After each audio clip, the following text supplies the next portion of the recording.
किसी घने जंगल में एक शेर और एक शेरनी साथ रहते थे। वे दोनों एक दूसरे से बहुत प्रेम करते थे। हर दिन दोनों साथ में ही शिकार करने जाते और शिकार को मारकर साथ में बराबर बराबर खाते थे। दोनों के बीच में विश्वास और भरोसा भी खूब था। कुछ समय के बाद ही शेर और शेरनी दो पुत्रों के माता पिता भी बन गए। जब शेरनी ने बच्चों को जन्म दिया तो शेर ने उससे कहा कि अब से तुम शिकार पर मत जाना, घर पर रहकर खुद की और बच्चों की देखभाल करना।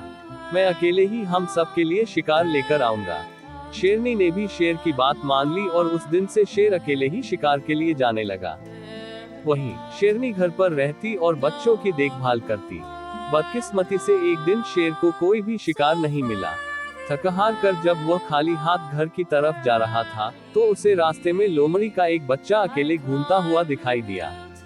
उसने सोचा आज उसके पास शेरनी और बच्चों के लिए कोई भोजन नहीं है तो वह इस लोमड़ी के बच्चे को ही अपना शिकार बनाएगा। शेर ने लोमड़ी का बच्चा पकड़ा, लेकिन वह बहुत छोटा था जिस वजह से वह उसे मार नहीं सका। वह उसे जिंदा ही पकड़कर घर लेकर चला गया। शेरनी के पास पहुंचकर उसने बताया कि आज उसे एक भी शिकार नहीं मिला।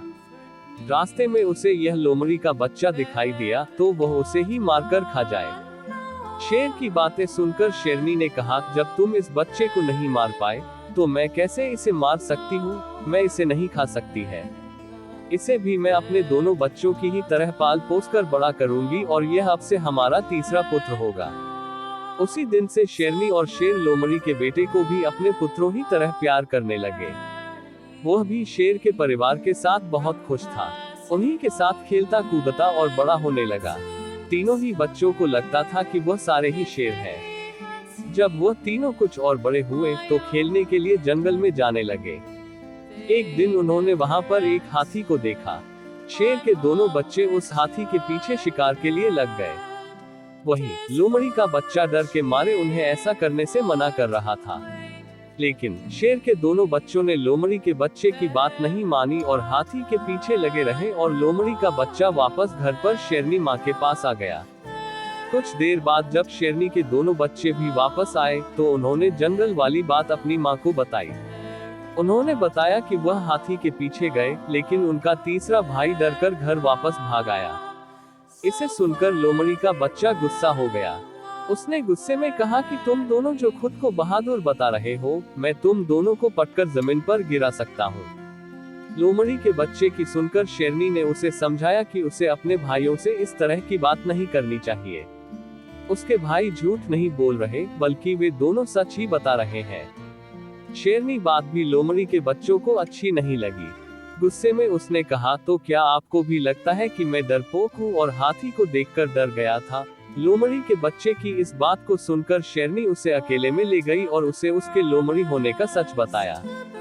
हमने तुम्हें भी अपने दोनों बच्चों की तरह ही बड़ा किया है, उन्हीं के साथ तुम्हारी भी परवरिश की है, लेकिन तुम लोमड़ी वंश के हो और अपने वंश के कारण ही तुम हाथी जैसे बड़े जानवर को देखकर डर गए और घर वापस भाग आए।